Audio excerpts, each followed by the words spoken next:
Durante la semana de la creación de este universo, Dios el Todopoderoso, cada vez que concluía su obra diaria, Él exclamaba que lo que había hecho era bueno. Esto lo encontramos en Génesis en el capítulo 1, versículos 4, 10, 12, 18, 21, 25. Pero es interesante ver que después de haber creado al ser humano y al concluir la obra en el sexto día, Dios exclamó que lo que había hecho era extremadamente bueno. La Biblia lo dice así. Dice, y vio Dios todo lo que había hecho, y he aquí que era bueno en gran manera. En el versículo 31 del capítulo 1 de Génesis. En otras palabras, todo lo que Dios creó, Él mismo lo calificó como perfecto. Sin embargo, aun cuando en estos tiempos podemos contemplar todavía la perfección de la creación, los seres humanos nos preguntamos si Dios lo hizo todo bueno y en gran manera, y lo hizo perfecto, ¿de dónde entonces viene el mal? ¿Por qué en este mundo hay tanto sufrimiento? ¿Acaso Dios se equivocó? La palabra de Dios nos responde respecto a esas preguntas. Dice la Biblia, porque dos males ha hecho mi pueblo. Me dejaron a mí fuente de agua viva y cavaron para sí cisternas rotas que no retienen agua. Esto en Jeremías capítulo 2, verso 13. Dios es dejado de lado y sustituido por el egocentrismo, por la ambición consumista, por el amor al placer y a la ganancia fácil. Se buscan emociones en las drogas, se vive de manera superficial en todas las áreas de la vida, en el vestir, en el hablar, en la forma de alimentarnos.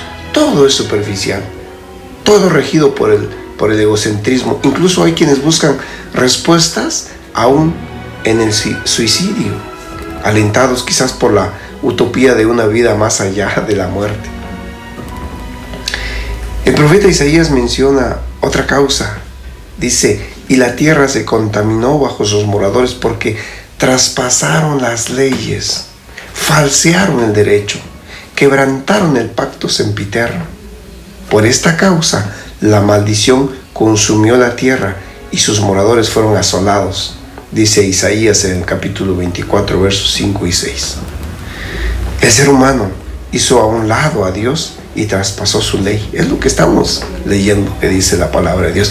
Y aunque sabemos que la maldad no empezó precisamente en la tierra, esta se generó en el mismísimo cielo. Y entendemos que esto aún de alguna manera es un misterio, el cual la Biblia le llama el misterio de la iniquidad. Esto en la segunda carta de Pablo a los Tesalonicenses en el capítulo 2.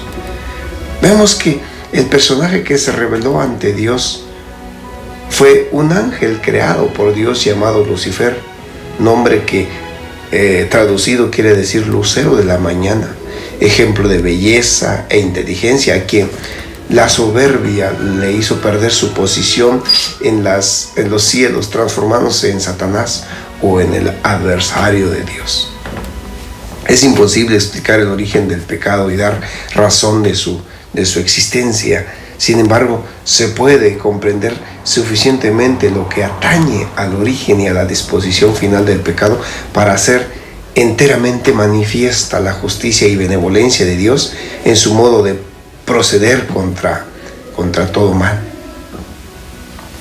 Nada se enseña con mayor claridad en las Sagradas Escrituras que el hecho de que Dios no fue en nada responsable de la introducción del mal en el mundo y de que no hubo retención arbitraria de la gracia de Dios, ni error alguno en el gobierno divino que diera lugar a la rebelión.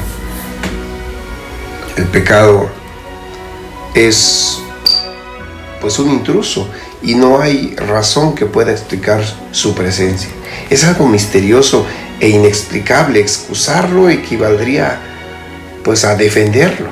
Si se pudiera encontrar alguna excusa en favor de la maldad o del pecado, o señalar la causa de su existencia, pues dejaría de ser pecado. Aun cuando quedó resuelto que Satanás podría permanecer por más tiempo en el cielo, la sabiduría infinita no le destruyó. En vista de que solo un servicio de amor puede ser aceptable a Dios, la sumisión de sus criaturas debe proceder de una convicción de justicia y benevolencia.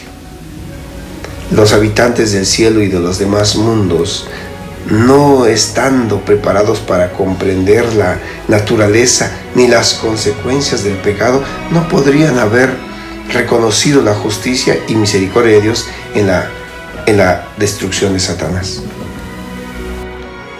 De haber sido éste aniquilado inmediatamente, aquellos habrían servido a Dios por miedo más bien que por amor.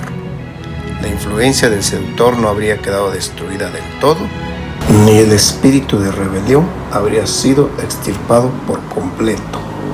Para bien del universo entero, a través de las edades sin fin, era preciso dejar que el mal llegara a su madurez y que Satanás desarrollara más completamente sus principios a fin de que todos los seres creados reconocieran el verdadero carácter de los cargos que arrojara él contra el gobierno divino, y a fin de que quedaran para siempre incontrovertibles la justicia y la misericordia de Dios, así como el carácter inmutable de su ley. El gran usurpador, Satanás, siguió justificándose hasta el fin mismo de la controversia en el cielo. Cuando se dio a saber que con todos sus secuaces iba a ser expulsado de las moradas de la dicha, el jefe rebelde declaró audazmente su desprecio de la ley del Creador. Reiteró su aserto de que los ángeles no necesitaban sujeción, sino que debía dejárseles seguir su propia voluntad. Él decía que él los dirigiría siempre bien. Denunció los estatutos divinos como restricción de su libertad y declaró que el objeto que él perseguía era asegurar pues la abolición de la ley para que, libres de esta traba, las huestes del cielo pudiesen alcanzar un grado de existencia más elevado y glorioso. De común acuerdo, Satanás y su hueste culparon a Cristo de su rebelión, declarando que si no hubieran sido censurados, pues no se hubiesen revelado, no se hubiera revelado Satanás. Así, obstinados y arrogantes en su deslealtad, vanamente empezados en trastornar el gobierno de Dios, al mismo tiempo que en son de blasfemia, ellos mismos se hacían víctimas inocentes de un poder opresivo. El gran rebelde y todos sus secuaces fueron al fin echados del cielo. En virtud de que Satanás fue echado del cielo, la perfección de Dios en su creación aquí en la tierra fue intervenida por el rebelde y contaminó a los seres humanos. La Biblia dice en el libro de Génesis, en el capítulo 3, en el verso 7, que cuando nuestros primeros padres cayeron en la tentación y pecaron, ellos experimentaron una vergüenza, dice, la vergüenza de la desnudez, y quisieron cubrirse con hojas de higuera, lo cual simboliza la justicia humana. Desde entonces el ser humano quiere siempre arreglar solo sus problemas y dificultades, pero la Biblia nos muestra que las hojas de higuera son formas superficiales de cubrir nuestra maldad. Y entonces dice la Biblia que Dios les hizo vestimentas de pieles a Adán y a Eva para que fueran cubiertos de la vergüenza de su desnudez. Y estas pieles simbolizan la justicia de Dios. Es importante señalar que estas pieles fueron de cordero. La Biblia lo especifica claramente en Génesis 3:21 y en Apocalipsis 13:8, porque en el cordero ya estaba prefigurado el plan de Dios para el rescate de la raza humana. Dios mismo dijo que si el hombre desobedecía, debía morir, porque la paga del pecado es la muerte. Pero Dios al ver que su creación fue tocada, puso en acción el plan para que alguien tomara el lugar del ser humano, y este alguien pues estaba simbolizado en el Cordero. Sin embargo, con el propósito de que los seres humanos contaminados ya por el pecado no comiéramos del árbol de la vida en esa condición, ya contaminados, fuimos expulsados del jardín del Edén. Fuimos sacados de nuestro hogar original. Génesis en el capítulo 3. Entonces Dios, en su infinito amor y en su gran misericordia, pues estableció el plan para que los seres humanos pudiésemos ser limpios de toda maldad, pudiésemos ser salvos de la muerte y pudiésemos encontrar el camino de vuelta a casa. El Cordero de Dios que quita el pecado del mundo es Cristo Jesús.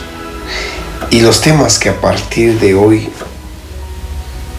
aquí presentaremos tienen el propósito de mostrar a todos los que así lo deseen, de manera clara y sencilla y de manera precisa, mostrar el plan de Dios para ser limpios de la maldad del pecado, para obtener la salvación y para encontrar el camino de vuelta a casa. En otras palabras, en estos estudios que colocaremos en este canal, encontraremos todo el ministerio de Cristo en pro de nuestra salvación. El Cordero de Dios que quita los pecados del mundo sigue un camino. Lo dice así la Biblia en el libro de Salmos, en capítulo 68, verso 24. Y dice el apóstol Juan que los que quieran ser salvos siguen al Cordero por donde quiera que va. Apocalipsis 14:4. Los que siguen al Cordero tendrán vida eterna, y los que se pierdan en el camino hallarán la muerte eterna. Luego entonces es un asunto de vida o muerte. El enemigo de Dios desea perder al mayor número de almas y se ha encargado de hacer un laberinto para que el pueblo de Dios se pierda en el camino, pero Cristo Jesús nos invita a que escudriñemos las Escrituras, porque en estas encontraremos la vida eterna, nos dijo Él. La Biblia es un mapa en el que encontramos el verdadero camino para volver a casa.